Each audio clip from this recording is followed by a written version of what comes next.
Hello friends, welcome in YouTube channel education academy. So friend, कैसे हैं आप लोग? उम्मीद करती हूँ आप लोग बहुत अच्छे होंगे, अपने घरों में स्वस्थ होंगे। सो फ्रेंड, इस वीडियो में जो हमारे चर्चा का विषय है वह है आदिकाल। आदिकाल में हम इनकी परिस्थितियों पर प्रकाश डालेंगे, आदिकालीन की प्रवृत्तियों को जानेंगे, उनकी सीमांकन क्या थी, नामकरण की समस्या क्या थी, आचार्य शुक्ल का क्या मत था, उन्होंने क्या मत दिया इस आदिकाल पे। और आचार्य शुक्ल के अलावा जो विभिन्न आचार्य थे उनके द्वारा जो आदिकाल का जो नामकरण दिया गया था वह क्या था। इसके आगे हमारा आता है धार्मिक साहित्य। आदिकाल का जो धार्मिक साहित्य जैसे सिद्ध हो गया, नाथ हो गया, जैन हो गया, इन सभी के बारे में हम पढ़ेंगे। फिर आदिकालीन सिंगारी एवं मनोरंजक साहित्य। फिर हमारा आ जाता है सबसे इम्पॉर्टेंट रासो साहित्य आ जाता है। पृथ्वीराज रासो आगे इसके अंडर में सब हेडिंग है इसका, पृथ्वीराज रासो। इसकी प्रामाणिकता पे हम चर्चा करेंगे। आदिकालीन में जो रचनाकार थे, रचना करने वाले थे, उनके बारे में हम जानेंगे, उनकी काव्य रचनाओं को जानेंगे। आदिकाल का जो गद्य साहित्य था वह कैसा था, और जो परवर्ती साहित्य पे जो आदिकाल का प्रभाव था वह कैसा था, इन सभी को हम जानेंगे। और ये सभी जो मैंने अभी आपसे टॉपिक डिस्कस किया वो सभी इम्पॉर्टेंट है। आपको एग्जाम में इसके बाहर तो आने वाला ही नहीं है। आपको पूरी तैयारी, अगर तैयारी करनी है तो पूरी अच्छे से करनी है, वरना करनी ही नहीं है। सो फ्रेंड्स, हमारा जो प्रश्न नंबर 1 है वह है आदिकाल की परिस्थिति। तो आदिकाल की परिस्थितियों पे हम प्रकाश डालेंगे। परिस्थितियों पे हम क्या करेंगे? प्रकाश डालेंगे। परिस्थिति कैसी थी, राजनीतिक परिस्थिति कैसी थी, धार्मिक परिस्थिति कैसी थी, सांस्कृतिक परिस्थिति कैसी थी, इन सभी पे हम चर्चा करेंगे। अब आदिकालीन की परिस्थितियों को अब हम जान लेते हैं। तो ये सब हेडिंग है आदिकाल की परिस्थितियों का। सो फ्रेंड्स, ये जो होगा ये आदिकालीन की जो परिस्थितियाँ थी वह हो गई राजनीतिक, धार्मिक, सामाजिक, साहित्यिक, सांस्कृतिक।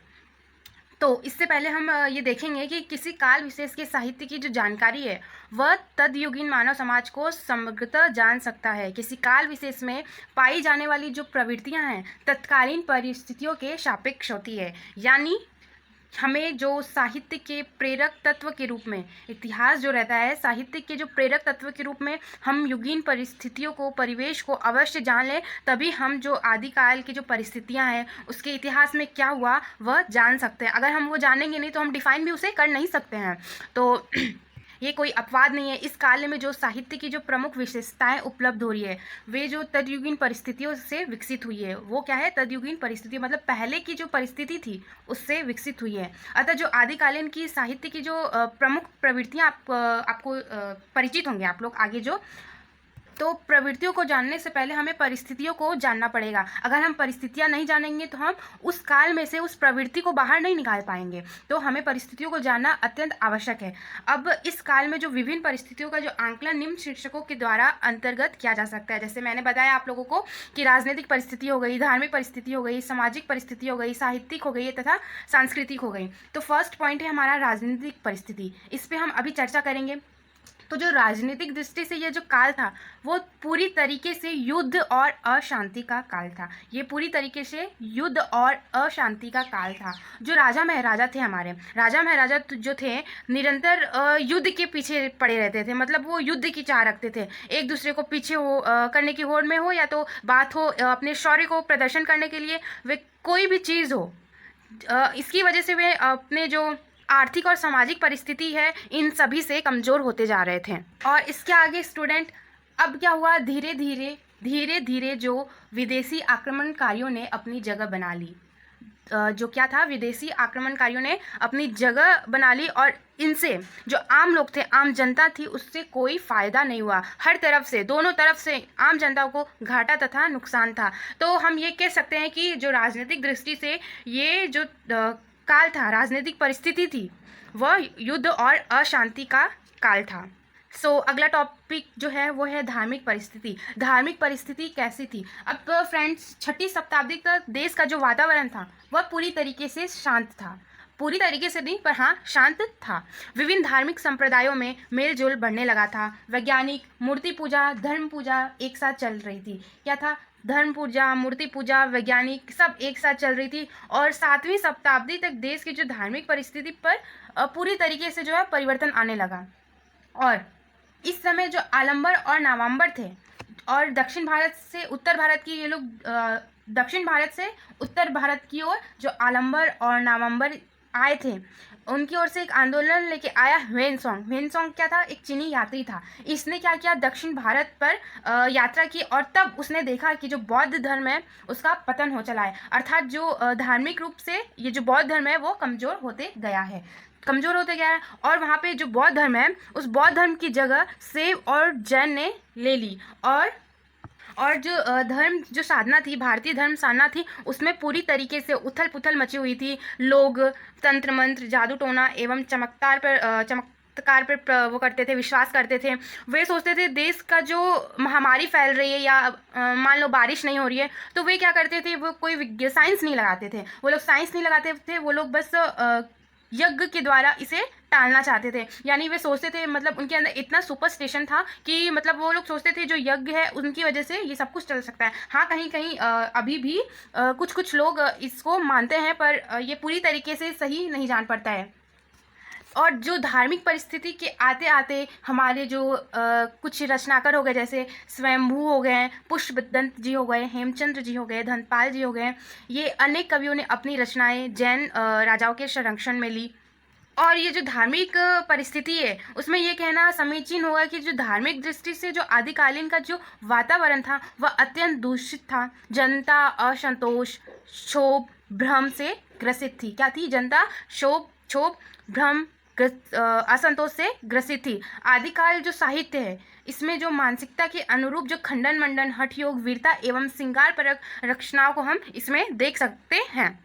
नेक्स्ट टॉपिक है हमारा सामाजिक परिस्थिति। सामाजिक परिस्थिति तो फ्रेंड्स, जो राजनीतिक और धार्मिक परिस्थितियों की वजह से जो ये इस पे सामाजिक परिस्थितियों पे जो प्रकाश पड़ा, वह अनेक प्रकार की बाधाएं आने लगी उनसे। जैसे जनता राजनीतिक शासन तथा धार्मिक धर्म से पूरी तरीके से निराशित होती जा रही थी। जो सामान्य जनता थी वह अशिक्षित थी, साधु सन्यासी के श्रापों से और वरदानों की दृष्टि में आंख लगाए रहती थी। पूजा पाठ जब तक इन जो महामारी युद्ध को ये लोग टालना चाहते थे, जैसा मैंने बताया आप लोगों को पहले। फिर जो ब्राह्मणों के प्रति जो पूज्य भाव में जो है कमी आने लगी थी। तो ये कह सकते हैं कि इस काल में जो जीवन यापन के साधन जो हैं वो अत्यंत दुर्लभ थे, तथा जो निर्धनता, युद्ध और शांति के कारण जो जनता सदैव आतंकित रहती थी। समाज में स्त्रियों के प्रति पूज्य भाव नहीं था, जो वे मात्र भोग्य बनकर रह जाती थी। सती प्रथा इस काल का जो भयंकर कोण था। और इस तत्कालीन भारत में स्वयंवर प्रथा भी थी, जो प्राय युद्ध का कारण बन जाती थी।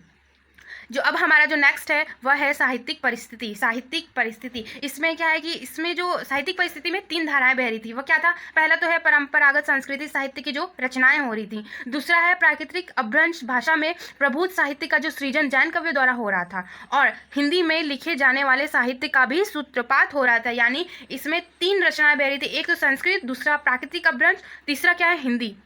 साहित्यिक में कितनी धारा बह रही थी? 3 धारा बह रही थी। पहला है सांस्कृतिक, दूसरा है प्राकृत अपभ्रंश, और तीसरा जो हमारा आ गया वह है हिंदी।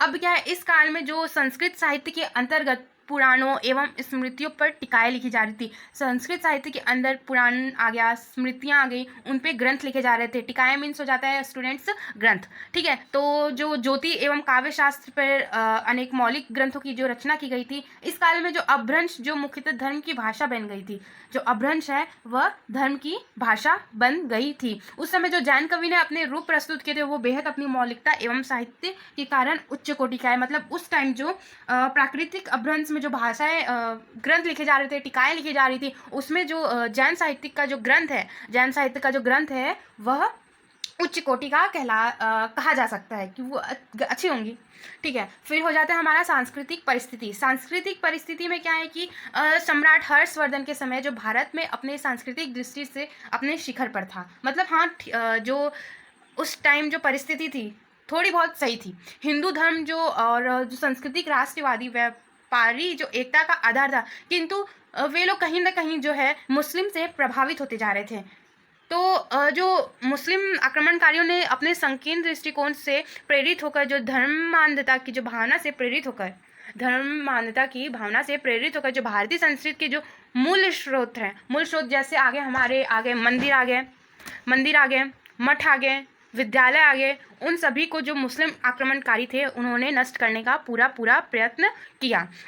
फिर अब आ जाते हैं कि जो सांस्कृतिक परिस्थिति में आ जाता है हमारा संगीत, गायन, वादन, नृत्य, तबला आ गया, सारंगी आ गया। इन सब में जो मुस्लिम थे और जो हिंदू थे वह थे बराबरी पे।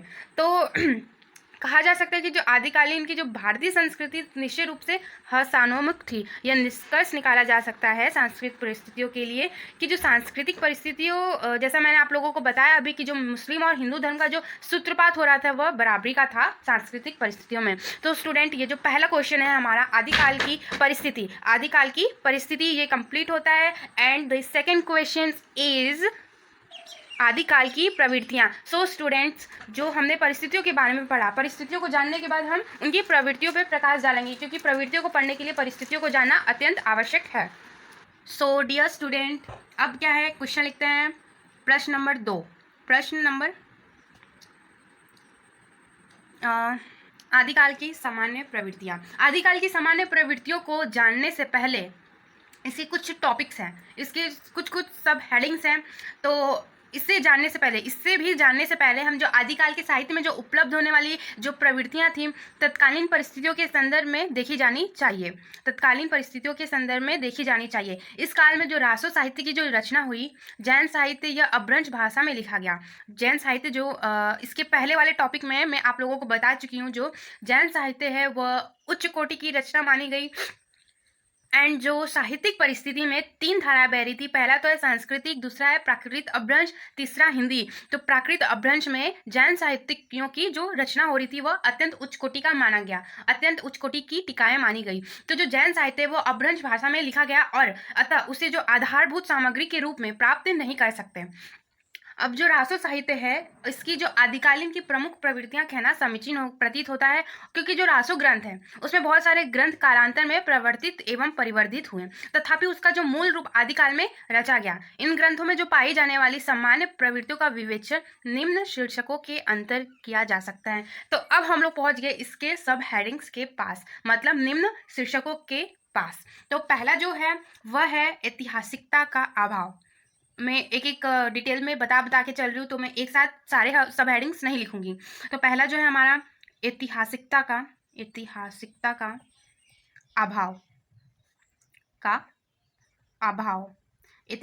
का अभाव।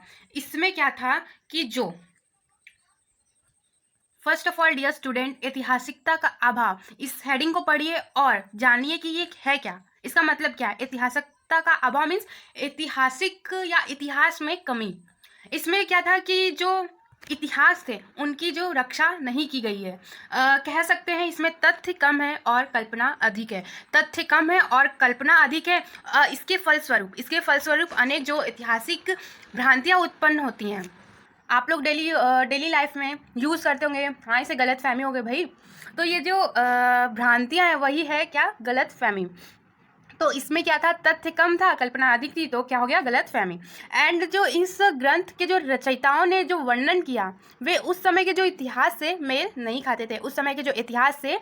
नहीं खा सकते थे और इसमें अतिशयोक्ति से बचा जा सकता है। जबकि जो चारण कवियों ने अतिशयोक्ति को जो प्रमुखता देते हुए काल्पनिक वर्णन किया है, यही कारण है कि इस ग्रंथ में जो ऐतिहासिकता का अभाव होता है। लोग राजाओं के अंडर में रहते थे, राजाओं के अंडर में रहने से उन लोगों को क्या होता था कि वो अतिशयोक्ति अलंकार का प्रयोग करते थे, ज़्यादा से ज़्यादा बढ़ा चढ़ा के बोलते थे। अतिशयोक्ति का मतलब ही होता है बढ़ा चढ़ा के बोलना। वो लोग राजाओं के अंडर में रहते थे तो राजाओं के बारे में बढ़ा चढ़ा के बोलते थे। फिर जो हमारा जो नेक्स्ट टॉपिक है वह स्टूडेंट्स युद्ध वर्णन में सजीवता। युद्ध वर्णन में सजीवता। अब इसे भी पढ़िए, इसे भी मैं टाइम देती हूँ सोचने का। युद्ध वर्णन में सजीवता फ्रेंड्स, ये जो सब हेडिंग है अगर आप पढ़ेंगे तो कई हद तक आप लोग जो इसके पहले जो परिस्थितियों के बारे में हमने चर्चा की उससे आप लोग ये निष्कर्ष निकाल सकते हैं, खुद से लिख सकते हैं। जो युद्ध वर्णन में सजीवता मीन्स क्या है, आंखों देखा हाल। जो युद्ध हो रहा है वह आंखों देखा हाल हो रहा है। जो हमारे कवि थे, जो लेखक थे, वो लोग युद्ध वर्णन के बारे में जब लिखते थे, तो ऐसा लगता था मानो कि आंखों देखा हो रहा हो। क्योंकि इसमें भी एक सीक्रेट है उन लोग का, क्या था कि जरूरत आने पे वो लेखक से युद्ध में चले जाते थे लड़ने के लिए, युद्ध में लड़ने जाते थे तो उसमें क्या था कि जब इंसान खुद करता है, इंसान की जो खुद की अपनी प्रॉब्लम होती है तो वो अपनी प्रॉब्लम को ज़्यादा अच्छे से समझ पाता है, ज़्यादा अच्छे से एक्सप्रेस करके दिखा पाता है। तो इसमें क्या था, वो लोग कभी कभी जो था कि इसमें क्या था कि जो समय आने पे जो ये लोग कलम और तलवार दोनों ही उठा लेते थे, समय आने पे कलम उठा लेते थे, समय आने पे तलवार उठा लेते थे।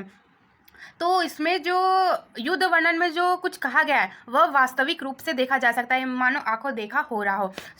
सो डियर स्टूडेंट, अगर मैं बीच बीच में इंग्लिश के वर्ड आप लोगों को समझाने के लिए एक्सप्रेस कर रही हूँ, तो मेरा ये मोटो नहीं है कि मैं आप लोगों को हिंदी के साथ इंग्लिश भी पढ़ा रही हूँ। मेरा मोटो ये है कि जो आप डेली टू डेली लाइफ में जो कर रहे हैं उससे जो हिंदी को आप लोग उसे अच्छे से समझें, हिंदी में आप लोग उसे अच्छे से समझें जो डे टू डे लाइफ में कर रहे हैं। And day to day life में आप लोग जितना हिंदी का प्रयोग कर सकते हैं उतना कीजिए। आप लोगों की जो डिक्शनरी है हिंदी की वह बढ़ाइए। अगर आप लोग को लग रहा है कि हाँ हिंदी हम जानते हैं, बोल लेते हैं, तो इससे कुछ नहीं होता है।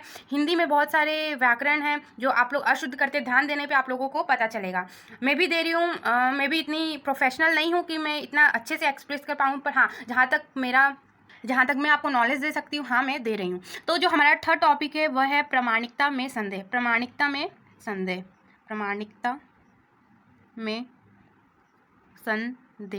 प्रामाणिकता में संदेह क्या था, इसे भी आप लोग खुद से डिफाइन करेंगे, मैं भी नहीं बताऊंगी। तो सोचिए थोड़ा। अब देखिए, जो आदिकाल के जो अधिकांश रासो काव्य की जो प्रामाणिकता थी वह संदिग्ध थी। जो पृथ्वीराज रासो था, इस काल की जो रचना बताई गई थी, जो पृथ्वीराज रासो है हमारा आदिकाल का जो रचना है वह अप्रामाणिक मानी गई। और अप्रामाणिक मानी गई जो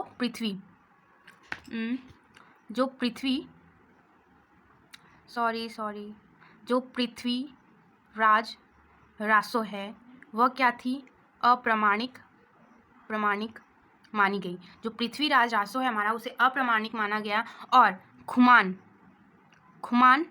तथा परमाल इसमें जो है संदेह, इसकी प्रामाणिकता पर संदेह है। और जो आचार्य शुक्ल जी हैं इसे जाली ग्रंथ मानते हैं, इसे क्या कहते हैं, जाली ग्रंथ मानते हैं। और भाषा शैली और विषय सामग्री के आधार पर यह निष्कर्ष निकाला गया है कि जो ये रासो काव्य समय समय पर परिवर्तित एवं परिवर्धित होते रहते हैं।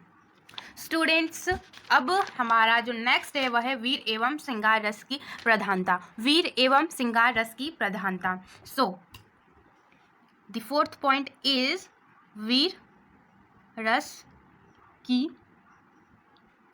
प्रधानता। एक काम करते हैं, वीर और श्रृंगार रस भी इसमें लिख लेते हैं, श्रृंगार रस। तो इसमें क्या था, रासो ग्रंथ में जो रासो का समावेश हुआ था, जो रासो ग्रंथ में रासो का जो समावेश हुआ था, इसलिए जो वीर एवं श्रृंगार रस की जो प्रधानता है इनमें परिलक्षित होती है। और युद्ध का जो वर्णन होने से जो वीर रस की जो योजना अनायास ही हो गई। और वीरों के जो मनोभाव एवं आत्मय उत्साह का जो जैसा हृदयग्राही वर्णन रासो काव्यों में किया गया वैसा ही अत्यंत दुर्लभ है।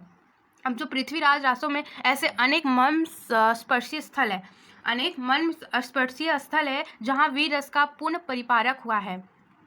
तो जो श्रृंगार रस के जो भावपूर्ण वर्णों का जो समावेश इन काव्य ग्रंथों में हो गया है। सुंदर जैसे युद्ध शौर्य प्रदर्शन के लिए जो राजा सुंदर राजकुमारी से विवाह करने के निमित्त लड़े जाते थे, इसमें जो श्रृंगार रस के जो भावपूर्ण वर्णों का जो समावेश हुआ है इन काव्य ग्रंथों में हुआ है, श्रृंगार रस हुआ है, तथा अब हो गया वीर रस की प्रधानता है। तो इसमें देख सकते हैं कि तो इस काल में वीर और श्रृंगार रस की ज़्यादा से ज़्यादा मान्य इसको इम्पोर्टेंस दिया गया। अब अगला जो हमारा आता है वह है आश्रयदाताओं की प्रशंसा। आश्रयदाताओं की प्रशंसा। तो अब मैंने 8 टॉपिक और लिख दिया, मतलब 4 टॉपिक और लिख दिए, जो टोटल हो गए 8 टॉपिक। इसमें क्या है, विविध छंदों का प्रयोग किया गया। जो इसमें जो पृथ्वीराज रासो में जो अनेक छंदों का जो प्रयोग हुआ, जैसे दोहा हो गया, गाथा हो गया, तोमर हो गया, तोटक हो गया, रोला हो गया, उल्लाला हो गया, साटक हो गया, कुंडलियाँ हो गया, इनमें छंदों का प्रयोग किया गया। और फिर आ जाता है कल्पना की प्रचुरता। कल्पना की जो प्रचुरता था, इसमें जो तथ्य परक न होकर कल्पना प्रधान था। ये तो आप लोगों को मैंने इसमें प्रामाणिकता में जो संदेह पढ़ाया था उसी में थोड़ा कुछ समझा दिया था।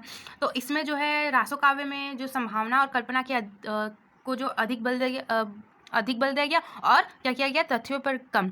और अपनी आशादाताओं की जो वीरता का काल्पनिक वर्णन करने के लिए इन्होंने अतिशयोक्ति का सहारा लिया है, इसलिए वे जो काल्पनिक रचना इन्हें कहना जो है तर्क संगत प्रतीक होता है। अब हो जाता है संकुचित राष्ट्रीयता। इस काल में जो वीरता का जो वर्णन हुआ है, परंतु जो संवेद, स्वाभिमान एवं राष्ट्रीयता की जो भावना का अभाव है, इसमें वीरता का तो वर्णन है, पर इसमें क्या है कि जो राष्ट्रीयता, स्वदेशी भावना है, वह उसका अभाव है, क्योंकि जो राइटर थे वो राजाओं के अंडर में थे, तो ऑफकोर्स वो लोग राजाओं की ही बड़ाई करेंगे, तो राजाओं के अंडर में उन्हें काम करना पड़ता था। इस वजह से जो इस काल में राष्ट्रीयता पे अधिक पुस्तकें नहीं मिलती, यानी कि वो ना मिलती है, तो इसमें तो जो था स्वदेशी इन सब का जो अभाव था। अब उस समय जो देश जो है खंड खंड राज्यों में विभक्त हो गया था और छोटे छोटे राज्यों में बंटना शुरू हो गया था। 10 गांव 20 गांव छोटे राज्यों को राज्य समझते थे। अंत में जो संपूर्ण भारत को एक राष्ट्र के रूप में देखने की जो भावना उनमें कमी थी, इसलिए जो विदेशी आक्रमणकारियों जो थे उन्होंने युद्ध करने में सफल हो गए। और अतः जो शासकों ने जो शुद्ध अभाव का जो परित्याग करके संगठित होकर विदेशियों का जो सामना किया, उससे दीर्घ अवधि तक विदेशी शासन झेलते हुए पड़तन न रखना पड़ता। अब क्या है, आश्रयदाताओं की प्रशंसा यानी रासो ग्रंथों के जो रचयिता थे वह क्या कहे जाते थे, पहले तो ये बताओ हमें। रचयिता थे वह चारण कवि कहे जाते थे और जिसमें आश्रयदाता राजाओं की जो प्रशंसा में जो काव्य रचना करना अपना परम कर्तव्य मानते थे। जो राजाओं की प्रशंसा को करना अपना परम कर्तव्य मानते थे और अपने चरित्र नायक की जो श्रेष्ठता एवं प्रतिपक्षी राजा की हीनता का वर्णन अतिशयोक्ति में करना, इन चारणों की जो प्रमुखता विशेषताएं थीं वह कही जा सकती थी। और जो दरबारी कवि होने के कारण इन कवियों ने जो आश्रयदाताओं के शौर्य, यश, वैभव, कल्पना, अतिशयोक्ति का वर्णन किया, वह तो माशाल्लाह। एंड पृथ्वीराज रासो एवं जो खुमान रासो इसी उच्च कोटि की काव्य रचना है और इनमें जो है कवि ने अपने चरित्र नायक को राम कृष्ण आदि को श्रेष्ठ बताते हुए प्रत्येक दृष्टि से महत्ता प्रतिपादन की है। तो फ्रेंड्स, अब जो हमारा ये है सामान्य प्रवृत्तियाँ, आदिकालीन की जो प्रवृत्तियाँ थी इसे हमने जान लिया। अब क्या आता है कि आदिकाल इसके अलावा इसमें जो सामान्य प्रवृत्ति थी, इसके आगे भी 2 टॉपिक आ जाते हैं, जैसे आ जाते हैं डिगल पिगल भाषा का प्रयोग, अलंकारों का स्वाभाविक समावेश। तो आई होप स्टूडेंट कि आप लोग इसे खुद से पढ़ें और हेडिंग देख के ही आप लोग इसे डिस्क्राइब करने लग जाएंगे। और अब हमारा प्रश्न नंबर 3, वह है आदिकाल का सीमांकन। इसमें सबसे ज़्यादा इंपॉर्टेंट है आचार्य शुक्ल, और मैं कहती हूँ कि आप लोगों को आदिकाल के लिए आचार्य शुक्ल की पुस्तकें पढ़नी ज़रूरी है। तो और स्टूडेंट, अगर आप लोगों को नोट्स चाहिए, अगर आप लोगों को नोट्स की इसेंशियल है, अगर ज़रूरत है, तो मेरे कमेंट बॉक्स में करें, आप लोगों को PDF के रूप में नोट्स प्रोवाइड हो जाएंगे। अब आदिकाल के जो सीमांकन, इस पर हम डिस्कस कर लेते हैं। आदिकाल का सीमांकन। आदिकाल में जो आचार्य रामचंद्र शुक्ल थे, आचार्य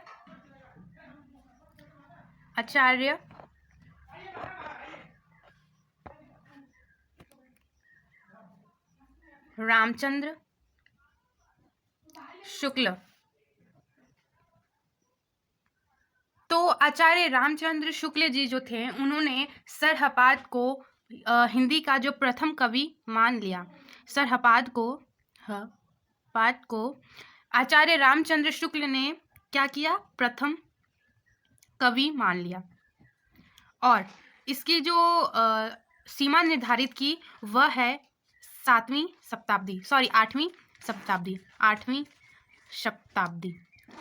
शताब्दी सीमा निर्धारित की, यानी 769 ईस्वी में की। और ये जो 769 ईस्वी ये जो स्वीकार की वह राहुल सांस्कृत्यायन ने की, यानी जो आचार्य रामचंद्र शुक्ल जी थे, जो थे वो उन्होंने ये आदिकाल का जो सीमा निर्धारित की है वो 8वीं शताब्दी की है। और ये जो राहुल सांस्कृत्यायन जी हैं, उन्होंने जो आदिकाल की जो सीमा निर्धारित की वह 769 ईस्वी स्वीकार की, यानी इन दोनों में ज़्यादा कुछ फर्क तो नहीं हो रहा है। इसलिए जो हमारे विभिन्न आचार्य आ जाते हैं, जैसे मिश्र बंधु जी आ जाते हैं, शिव सिंह सेगर जी आ जाते हैं, जॉर्ज ग्रियर्सन जी आ जाते हैं, चंद्र शर्मा जी गुलेरी जी आ जाते हैं, डॉक्टर हजारी प्रसाद द्विवेदी जी आ जाते हैं। तो ये लोग जो हैं इन दोनों की बातों से सहमत हैं, मतलब ये इन दोनों लोगों से सहमत हैं। और दूसरा जो पक्ष है उन विद्वानों का है जो हिंदी का जो साहित्य है वह 10वीं शताब्दी तक मानते हैं। मतलब कि जो 10वीं शताब्दी के अंतिम 7 वर्षों से मानते हैं। इनका जो नेतृत्व किया वह है आचार्य रामचंद्र शुक्ल जी ने। उनके विचार से, शुक्ल जी के विचार से जो मंजू और भोज